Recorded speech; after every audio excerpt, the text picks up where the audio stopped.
Saga TV will take about 40 minutes of your time to do this analysis because it's late night and we were unable to do any live stream earlier.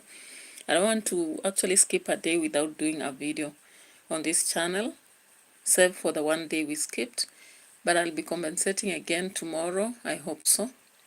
So guys, let's get down to it. Now, politics is one thing that is more of a game. That's why we call it dirty politics, dirty games and all that. It's like people gambling and some going with the, a lot of care, fear. Now, previously, Malala has suffered under the previous regime. We know what happened to him when he was under Uhuru, and currently has been having a very hard time with the current leadership.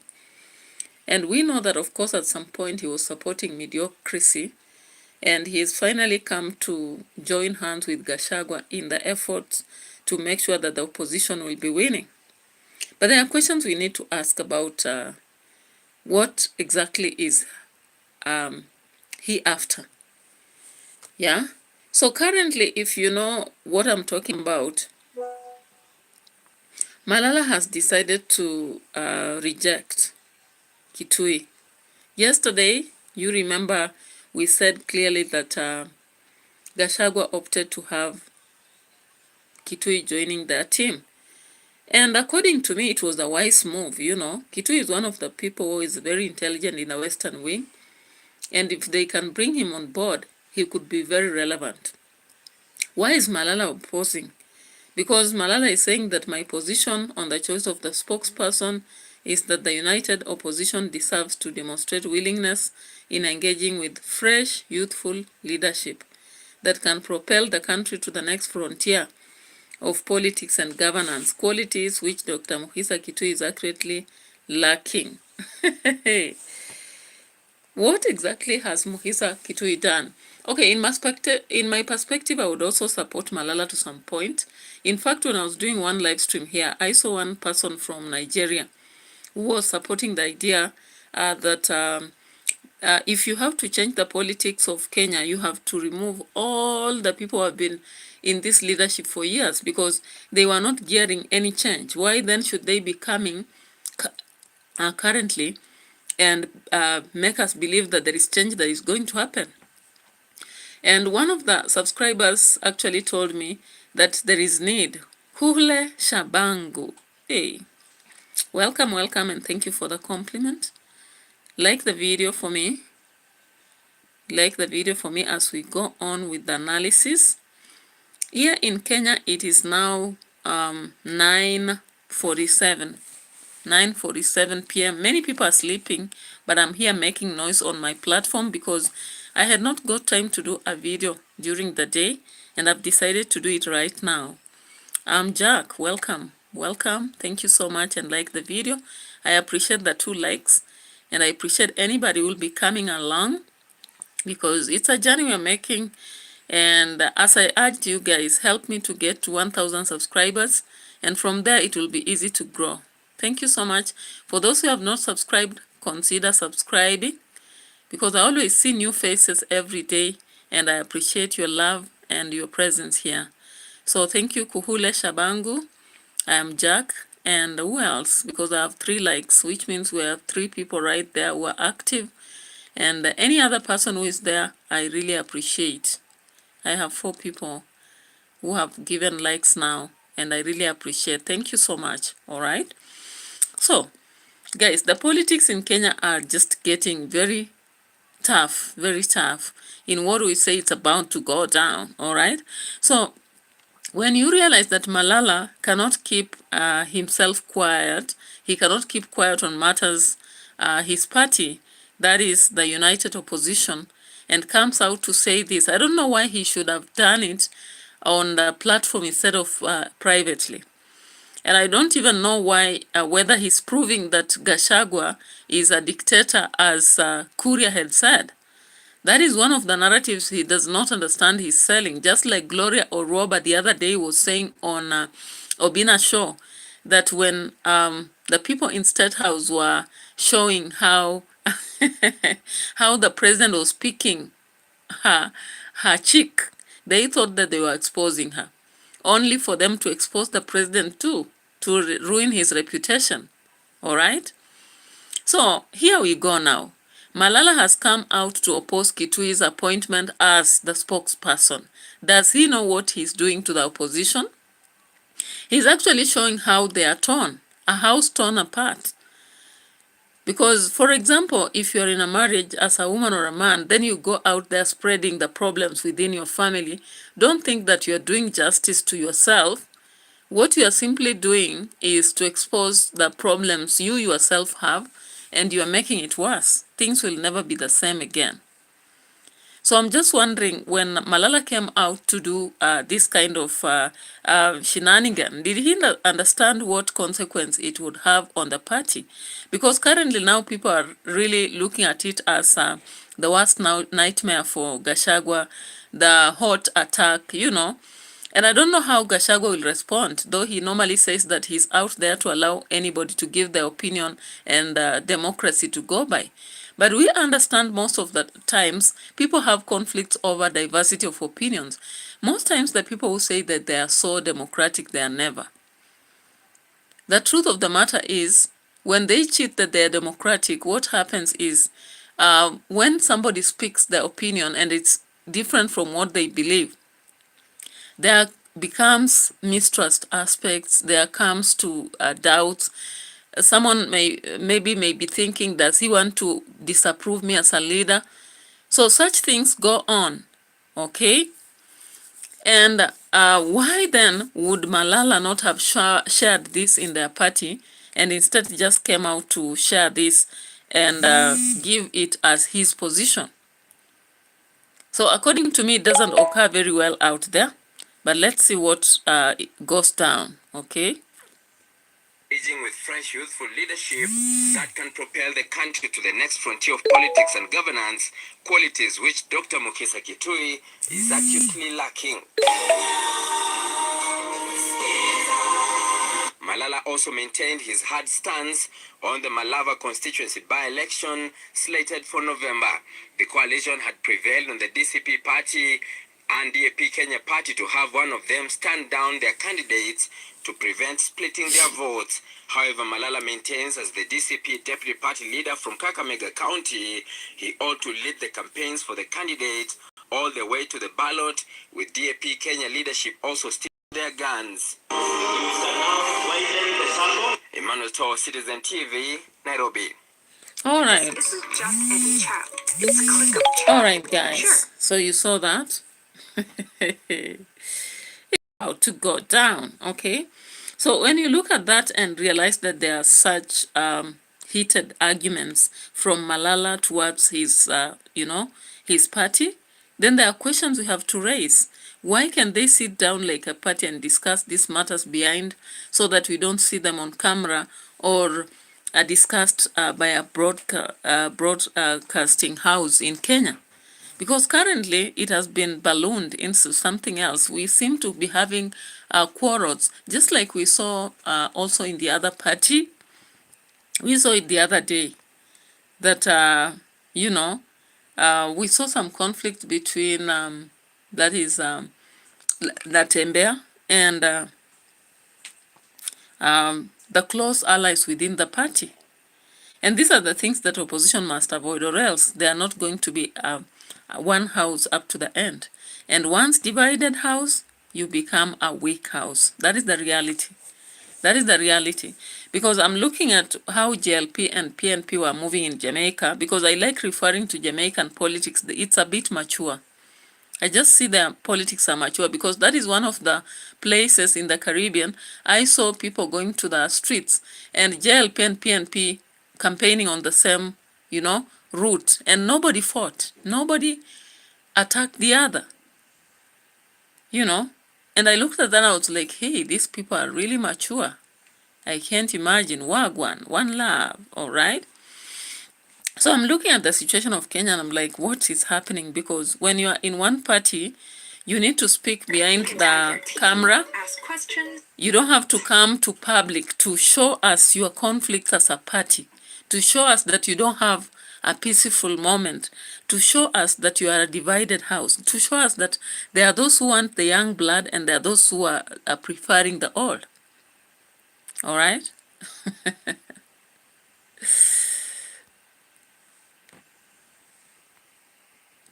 So, I really looked at that and I'm still surprised. I'm still surprised at that. But anyway, let's move to the next thing that I saw today. The Jubaland forces. Guys, we've talked about the Jubaland forces and we'll still keep talking about it because it's around us. Now, when you look at the Jubaland forces, at first we thought that they had invaded the nation. Then the story began that Kenya is using that as a way to evade elections in 2027 because they are not ready for that. And they feel that if they do them soon, they might be failing. So there is a way to cause sabotage kind of in a nation so that elections may not go on. That's one theory. But today we were in shock. We were in shock when the Jubaland forces sent a message that they have been working under Kenya, they were built by Kenya, and they are back to their land, all right? So they have nowhere to go to because they are one and the same thing with KDF. If you've not heard about it, please check. You'll be finding details on the same. But these are very shocking news. And no wonder the president is quiet about it. The governor of,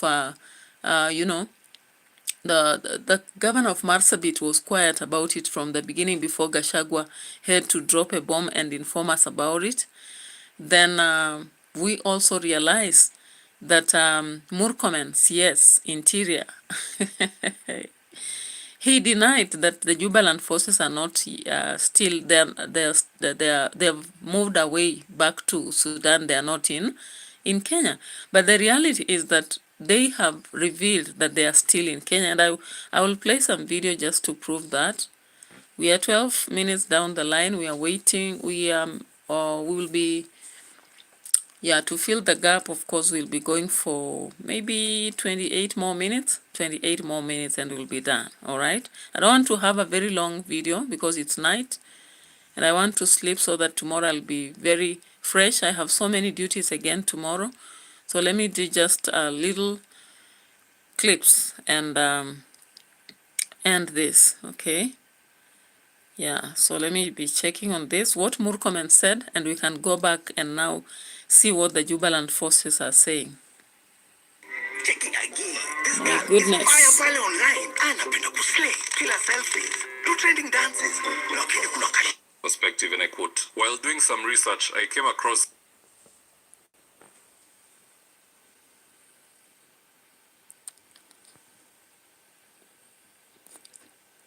Yeah, so of course, whoever unraveled this, if you look at even Devi Wafula, said that the Jubaland forces were created and trained by Kenya, and so they cannot be chased away.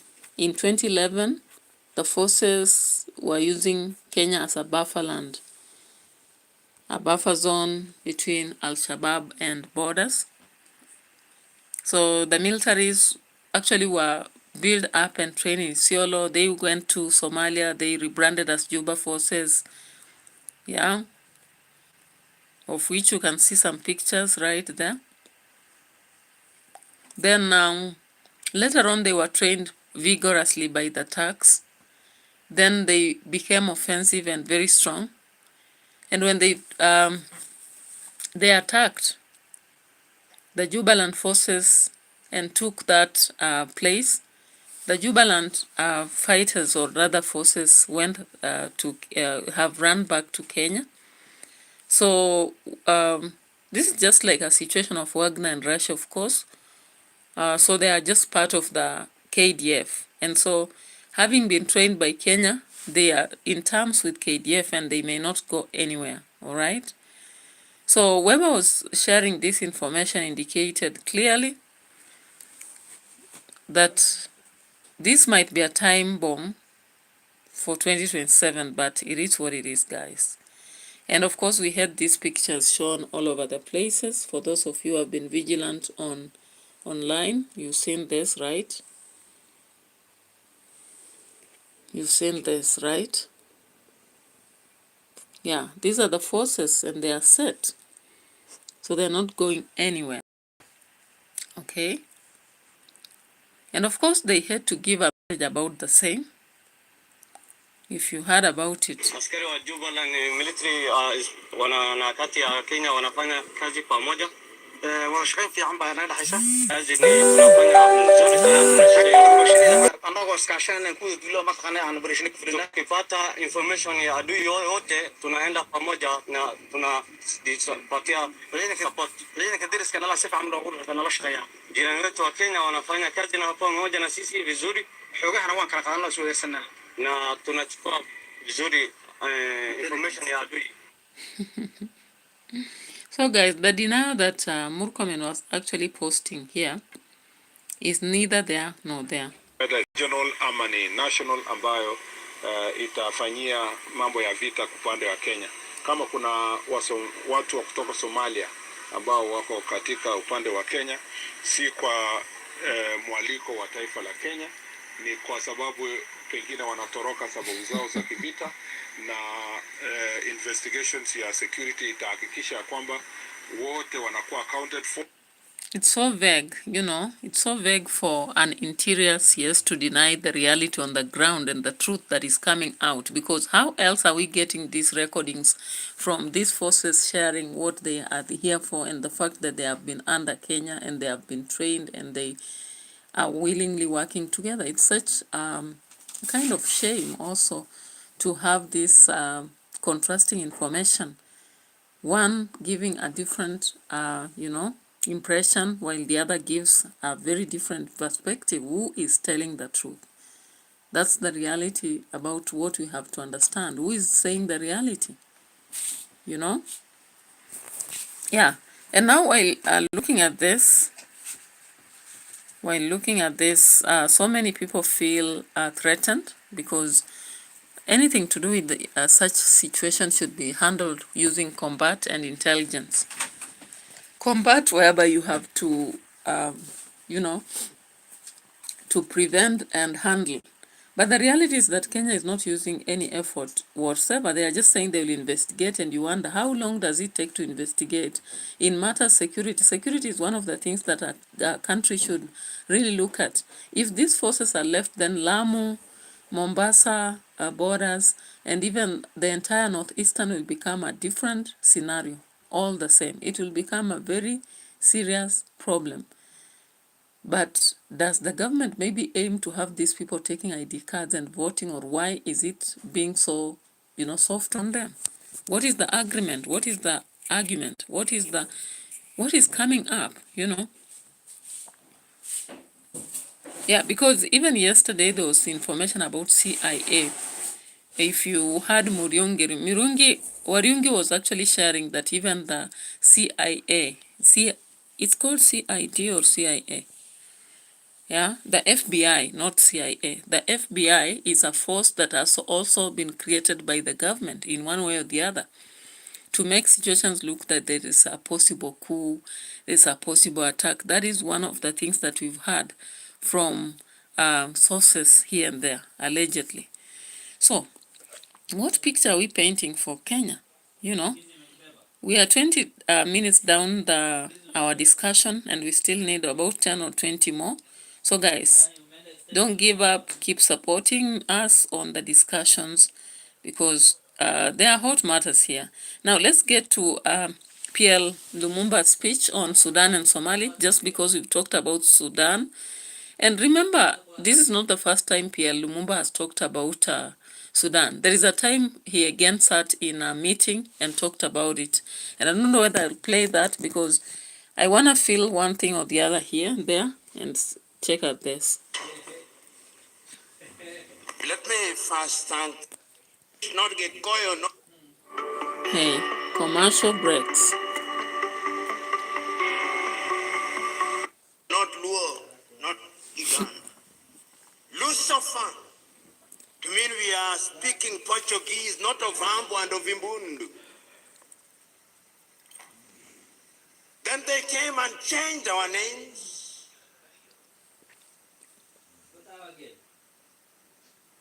Then at one time they even said that God could not understand our languages. God could only speak in Latin.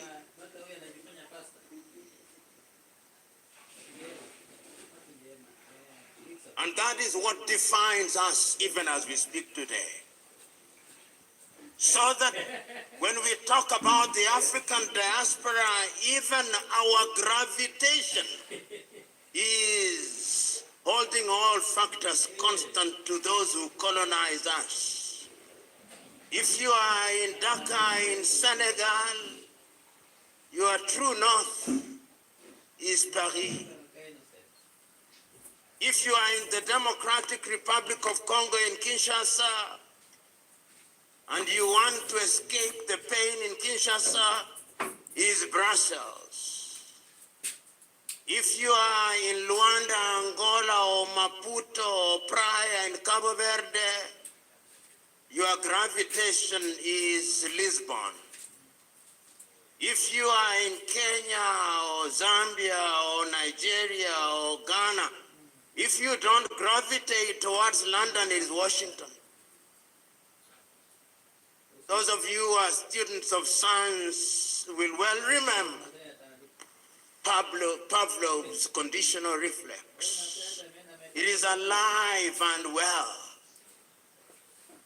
And the time, therefore, is to liberate ourselves from lamentation.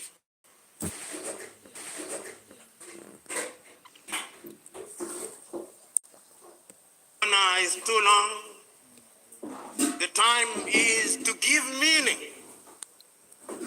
to the statement made by Tanzania's Julius Nyerere on the 6th day of March 1997, when he was the guest of honor on the occasion of the 40th anniversary of Ghana's independence. And Mwalimu said, if Africa does not unite, there is no future for Africa.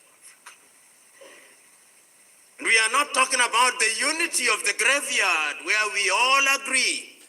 No, it is unity of purpose. Today, many African governments have ministries of foreign affairs with an appendage called the diaspora, even diaspora desk, but they see you as they see gold mines. It is your dollar that they are interested in. It is your pound that they are interested in. It is your euro that they are interested in. They do not see the human resource that you are. As I speak to you now, some of our best men and women are outside of the country. Our best engineers are to be found outside of the continent. Our civil engineers are to be found outside of the continent. And it's the Chinese who are building our roads, a paradox and an irony at once. Hey, I like how this guy talks, you know.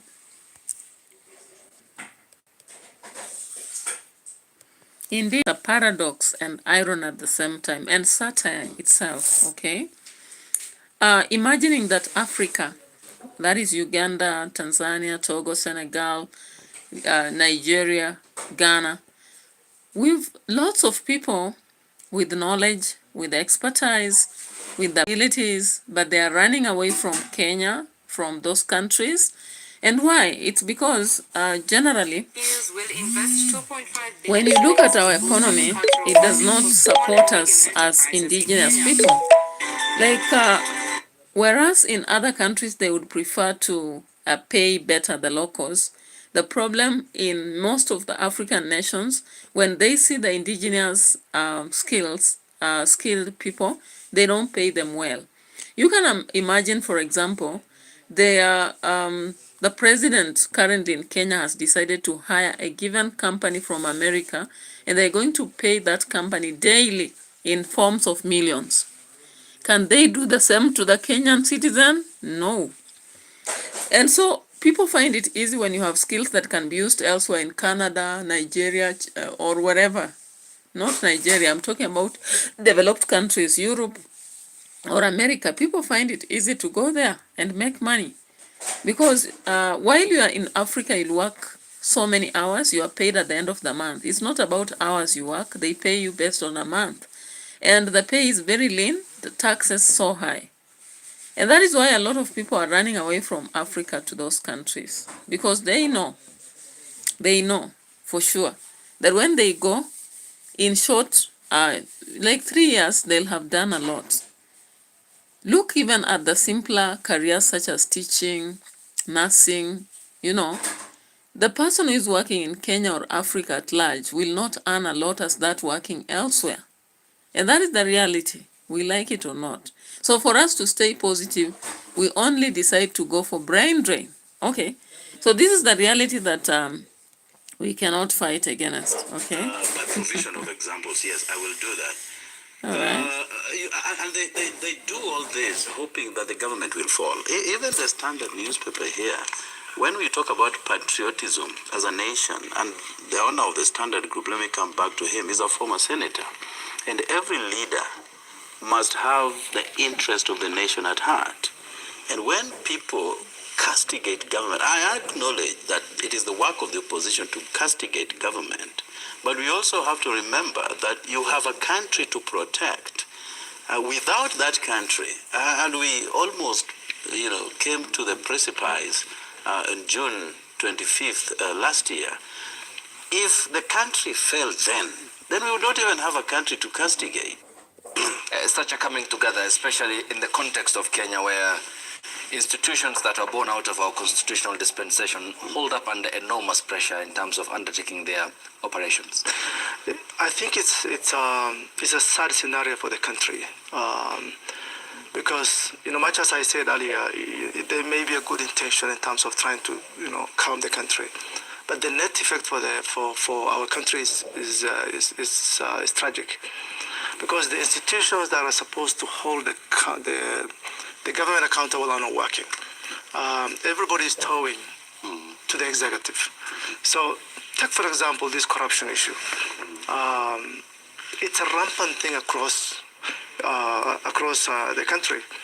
I attend a lot of international conferences on fraud. And the thing that really bothers me most is invariably Kenya is the topmost example that's being used for corruption, index. The example that everybody uses is Kenya. That is a sad scenario. Is ESCC doing its job, holding accountable? I come from Mandera County, for example. From the inception of devolution to date, Mandera has received about over 170 billion in revenue. With a spell of any dry season, 70 to 80% of the villages in Mandera can't find water, much less clean. Water is the most basic human need. With 170 billion, you cannot find water in Mandera. Fraternizing. Accessing accurate, reliable pricing data. With an obviously failing government that Kenyans generally agree lied to them in 2022, gave a lot of political promises and all that. But then again, Ayub, I'm not so surprised because these people come a long way. Political leadership in Kenya is actually a cartel. And I'm hoping that Kenyans will now begin to move away from the same names for a long time, because when you critically or deconstruct. Guys, you now understand my argument where I was saying that indeed Mukisa Kitui is not the suitable candidate to have been picked by Gachagua. I don't know what he thought of, but you can see that cartels, when you look at these people like Raila Odinga, Ruto has been in government for very long. Don't tell me anything about it because he's been there for very long. And when you look at the entire leadership like Wetangula, tell me what Wetangula is actually in politics for. Is he there to serve anything, even about Western or Bungoma or anybody? He's not. Mudavadi. Hey, when I was still a very small kid, I heard about Mudavadi in politics. Has he done even anything for Maragoli itself? Just the Maragoli, the Vihiga, which used to be Vihiga district, now it's Vihiga County. Has he done much about that place? Look at some schools right there. Yeah, look at the roads right there. Tell me about, even Kalonzo Musyoka is still in government, wants to be in government, that is. But do you think he's going to bring any new narrative? I don't think so. Maybe let's count on people like Matiang. There are bits of, yeah, they have been there, but not in government as leaders themselves per se. Let's look at the example of, I don't know even why people are mentioning that Uhuru is coming back to politics. For what? What is he going to bring on the table? Has he not been there? And there were so many complaints, even not so much as the current government, but there were a lot of complaints too. Yeah. So sometimes I look like I was looking at the family of Raila itself, the brother and all that. I was looking at Orengo, people who had for so many years, and now we are almost approaching 40, but these people are still in politics and they are not adding value. I don't know. I don't know, for whatever reasons, people should be in politics year out, year in, year out, year in, and people are just campaigning that when somebody says left, we turn left. When somebody says right, we turn right. For what? For what? So that they do what? You know, I don't understand up to now. And that is a tragedy that we are suffering as Kenya or African nations, because we have mediocrity in believing in people who have been recycled for so long. Do you know, sometimes some recycling of leadership becomes mediocrity, because these people are used to it and they know how to survive, but all they do is just to form cartels so that they can supply, they can, you know, they manage selfishness and maintain it forever and ever. Amen. And that is why you find that a parliament has been turned into a coup of laws and rules. The rules that are made are not there to benefit us, but to just turn into the country into a situation whereby some money will be diverted towards some people's pockets, and that money will not be taxed. And that is why you can hear so easily Kimani Chungwa saying, I borrowed 150 million from the circles of parliament, and he laughs about it. And I don't know whether you understand, there are people who cannot even make 150 per day. That is why you can hear the president pointing out and saying, did you find that money that was given to you? No. Do you know that it was given? You know, it's like just a joke of a joke. Okay? My goodness. It's such a great surprise to me. But it's not really surprising, but what really annoys me is that there are people who don't feel like there's need for change. In fact, they say, tutawafanya maneno, hata waruke juu, wakae chini, that we are still continuing because they are beneficiaries of this mediocrity. But if you really believe in a better country, you cannot have such an attitude where you're just saying, let it go on, let it go on. In fact, in the state of broad-based government, state of nation by today in the morning, when they were talking, then one of the leaders was asking why the media is there to castigate the government and why they don't have patriotism. How can you love a country where you're being suffocated? How do you love a country where your leaders are fully engaging in corruption? You've just heard one of the leaders, the person who says they sit in international meetings and all they hear is that most of the examples given for fraud or corruption, they pinpoint Kenya.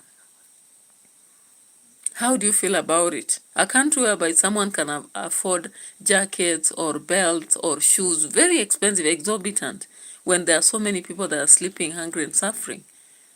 You know, even if you don't have a heart, you actually can have an ability to sort out the citizens before you can be such a mean person.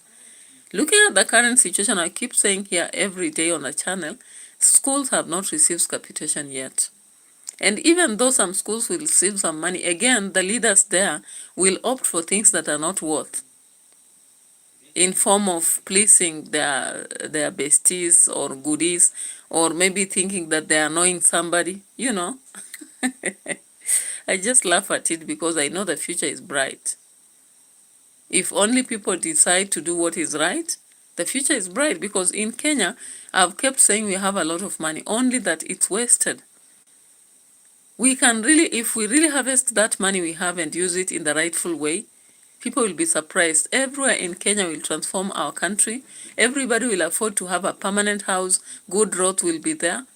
You know, standard schools will be there. Devices, learning devices will be available. Salaries will be fair for everyone.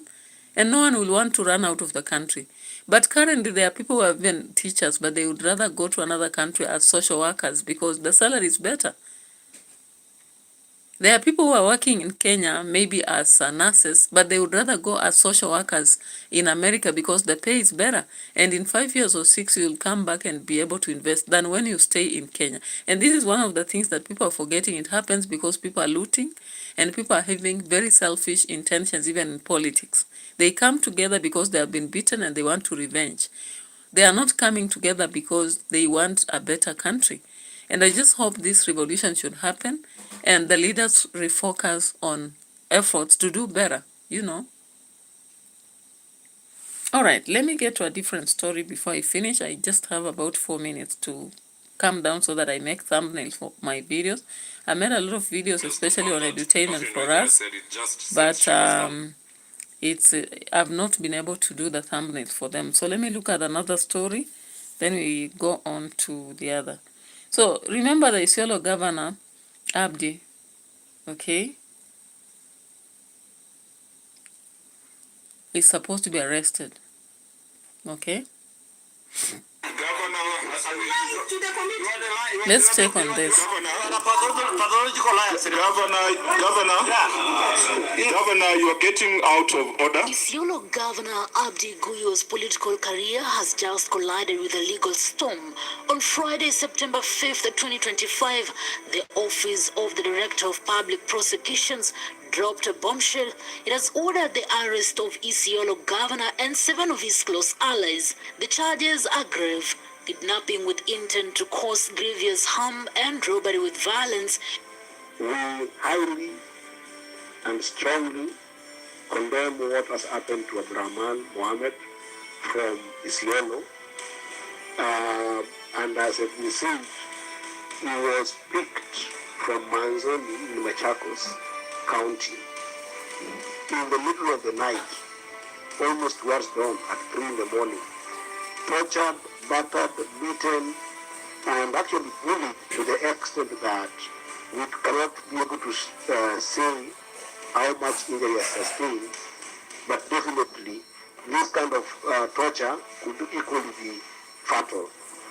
We condemn this highly, and we want to say that the DCI should not only investigate, but the DCI must summon the governor of Isiolo, because it's alleged that the goons who beat this young man and who have tortured this young man are associated with the governor of Isiolo. We are asking the DCI that he summons the governor of Isiolo to make statements and to give light to what will happen to this young man. In Kenya's political history, governors have faced corruption charges. You can imagine. That's how bad things are, you know. The leaders who are ready even to torture and beat and do that. And why do they do that? Because some of the young people are ready to speak about these things. They are not afraid. They are not afraid. They are coming out with statements revealing about the governors and what exactly they are doing. One of the things that has annoyed me is what happened to the governor of Kericho. After stealing to that extent, does it mean in Kenya you are safe when you steal smart? And like when you steal small stuff? Because when I look at the governor of Isiolo, of course, we have not had governors being arrested because they molested anybody. Apart from the situation of Governor Badi, who was arrested for having killed a young girl, a university girl. So the situation of the arrest of the governor of Isiolo, that is Governor Abdi Guyo, becomes one of the funniest, or is it irritating, or is it heinous, I don't know what to call it, situation ever having happened. All right, so he picks up a young man through his goons. They go harass him and they abduct him at 3. Can you imagine?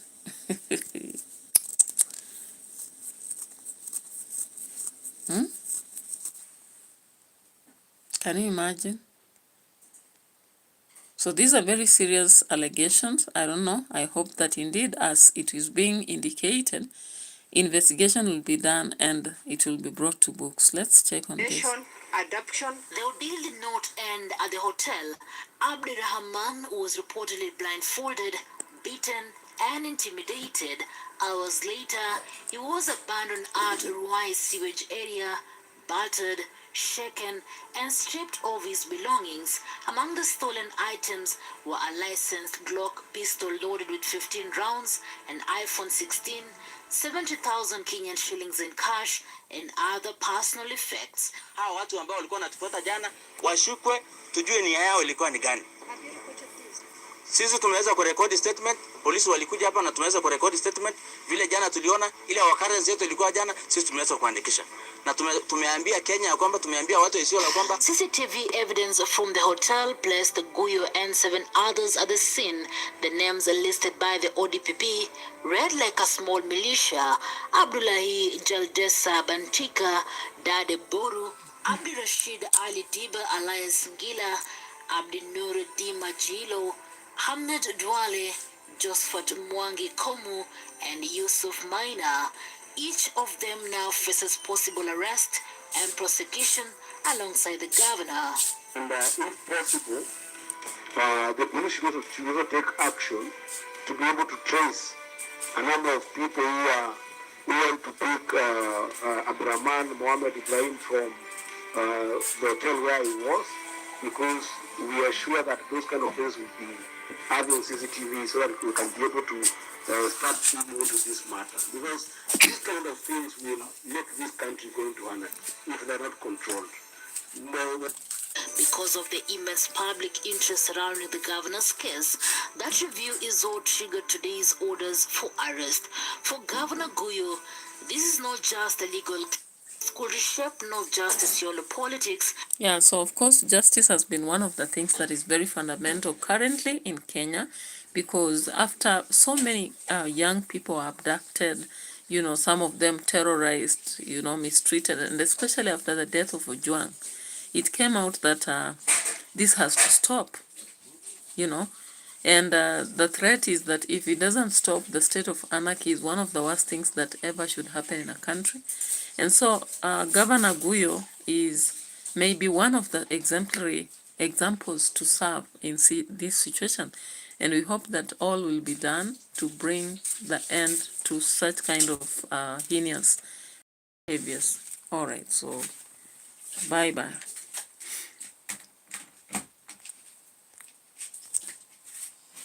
Taya haikubaki tena.